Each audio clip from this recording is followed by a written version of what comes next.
alhamdulillah ini juga merupakan nikmat dari Allah, bisanya kita hadir hari ini karena kita diberikan kesempatan dan juga diberikan kesehatan. Rasulullah bersabda, nikmatan maghbunun fihi makasir minan nasi as-sihat wal faragh. Dua nikmat yang manusia itu kadang-kadang lalai dalam mensyukurinya, yaitu nikmat sehat dan nikmat diberikan kesempatan. Kalau sudah diberikan sakit baru tuh rasanya kalau lagi sehat ngayang-ngayang kemana-mana lupa ngaji, waktunya ngaji udah nggak kuat, ya kan? Alhamdulillah sehatnya dipergunakan dengan baik, insya Allah barokah hasilnya, dan juga diberikan kesempatan yang sekali ini mudah-mudahan bisa dimanfaatkan betul oleh kita, karena hidup kita itu dibatasi dengan kematian. Al-kayyisu mandana nafsahu wa amila lima badal maut. Sedangkan orang yang cerdas adalah orang yang senantiasa mengintrospeksi amalan-amalannya dan mempersiapkan betul amalan-amalan sebagai bekal untuk kematiannya. Nah, termasuk ini adalah merupakan nikmat dari Allah, kita hidup sekali ini mendapatkan hidayah iman dan Islam. Tidak semua makhluk diciptakan oleh Allah itu beriman.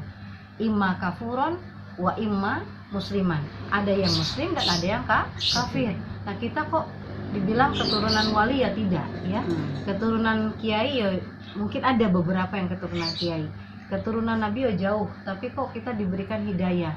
Kalau selama ini merasanya biasa saja diberikan Islam, diberikan iman, biasa saja saya.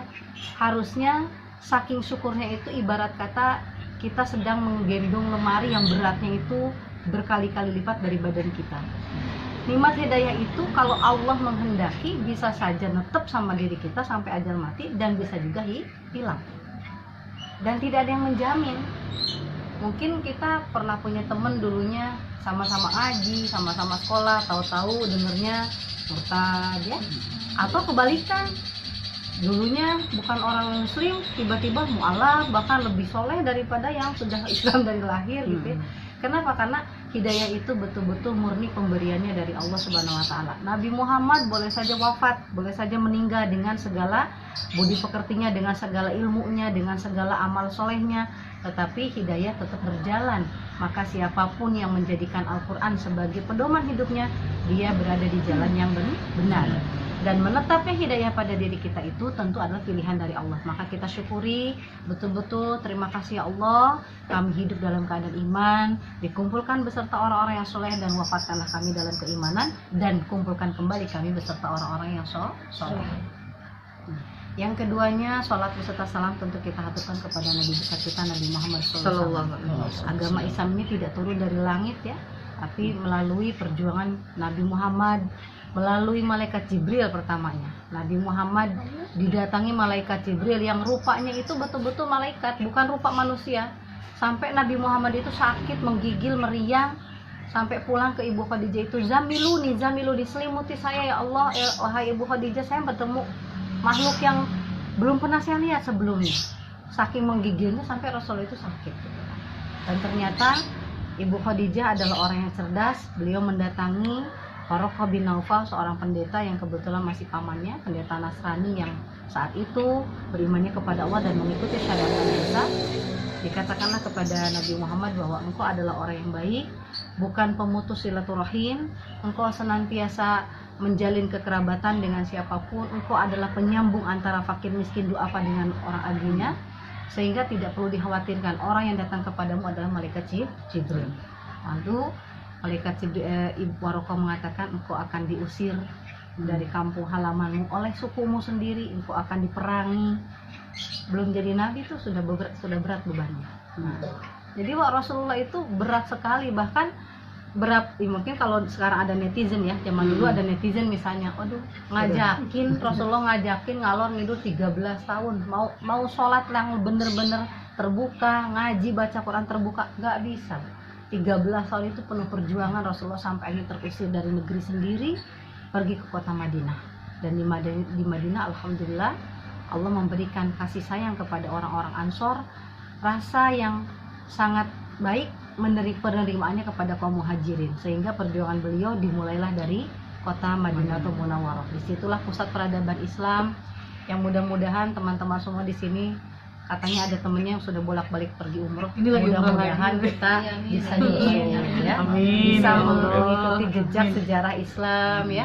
bisa mendapatkan pahala yang berlipat ganda, dan entah dari mana, atau Allah mah maha kaya ya, jangan dibatasi mintanya, minta sebanyak mungkin. Dan tentunya perjuangan beliau ini harus diteruskan, tidak melalui Rasulullah saja. Bahkan Ibu Khadijah adalah seorang perempuan yang memiliki 2/3 kekayaan Madinah. Habis Bu, ya habis Pak ya, perjuangan beliau itu sampai terakhir wafat itu bajunya memiliki 80 tambalan. Kalau ibu memiliki 80 pasang kan? Banyakan ibu sama bapak juga kadang-kadang. Membayangkan seorang saudagar yang memiliki banyak pegawai, banyak harta, tapi akhir wafatnya seperti itu. Bukan kehinaan, tetapi itu kemuliaan. Sampai beliau mengatakan kalau memang tidak ada kain kafan, mau ngomong sama suaminya aja minta kain kafan dari jubahnya aja malu. Sampai akhirnya Rasulullah tuh, cuman itu yang kau minta wahai Khadijah? Iya, cuman itu saja, supaya bisa menutupi jasadku untuk terakhir kalinya. Dan ternyata perjuangan beliau itu juga diteruskan kepada anak-anaknya, kepada putrinya, kerabatnya, sahabat, tabiin, tabi'un, sampai akhirnya perjuangan itu sampai kepada kita. Nah, kita juga diberikan amanah oleh Allah untuk meneruskan agama ini. Bukan buat orang lain, buat diri kita sendiri setidaknya. Ku anfusakum, jaga diri kita sendiri. Wa ahlikum, baru kita ajak keluarga, naron, dijauhkan dari api neraka. Kenapa? Inna ajsamakum ala narilah taqwa, karena tidak ada jasad manusia yang sanggup menahan panasnya api neraka. Oleh karena itu, mudah-mudahan kita dengan mengikuti ittiba'i Rasulullah, mengikuti Rasulullah dengan segala suri toladannya, perilakunya, sunnah-sunnahnya, mudah-mudahan kita dipertemukan dengan beliau pada hari kiamat, dengan syafaatnya kita diselamatkan, bisa masuk surganya Allah dengan keriduannya. Pada ibu-ibu dan bapak-bapak yang sudah hadir hari ini, atas keringanan langkahnya, semoga Allah membalas kebaikan semuanya. Diniati lillahi ta'ala, karena Allah mencari ridhonya Allah. Yarjuna rahmatullah, mengharapkan ridhonya Allah. Wa yakhafuna adzabah, dan takut akan azabnya Allah. Bahwa berjalannya kita setiap hari, yang ke pasar, yang ke masjid itu berbeda niat, termasuk juga niat mencari ilmu harus diniati. Kenapa? Karena berbedanya tadi kita jalan ke mall ya. Kalau ke mall liatin orang belanja, kita belum tentu dapat belanjaannya. Ada yang liatin belanja terus kita dikasih belanjaannya. Nah, ada ya. Tapi beda kalau ngaji. Walaupun yang satunya ngantukan ya, atau ngalamun, jiwanya di luar, badannya di sini, jiwanya. Tapi yang satunya masih mendengarkan, masih fokus, itu dapat pahalanya. Nah, jadi itu ya.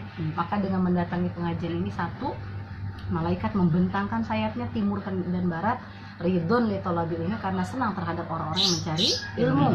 Dan ilmu inilah yang kemudian akan ditanya oleh Allah, bisa menjadikan sahnya sebuah amalan. Jadi kita tidak bisa tuh sholat gak pakai ilmu. Yang ada nanti kalau ke Masjidil Haram bingung, ada yang begini, ada yang begini, lah macem-macem. Ada yang begini. Kalau itu pusing lah. Ogon itu pusing. Jadi macam-macam bentuk ibadahnya, macam-macam bacaannya. Kalau tidak punya ilmunya, nanti lama-lama kita ragu sebetulnya bener yang mana sih. Nah, makanya kita suruh ngaji ya. Ngaji itu pahalanya lebih baik daripada dunia seisinya. Kemudian satu surat ya, bukan satu Al-Quran, satu surat yang dibaca oleh kita sebanding pahalanya dengan 100.000 rakaat sholat. Ada yang pernah ngalamin 100.000 rakaat sholat? Kecuali yang sedang umroh, pergi ke Masjidil Haram, dia sholat 2 rakaat, pahalanya 100.000 ya. Mahal ya, 35 juta. Jadi ya, insya Allah sudah janjikan ma'amaru al-hajqatun, tidak akan fakir.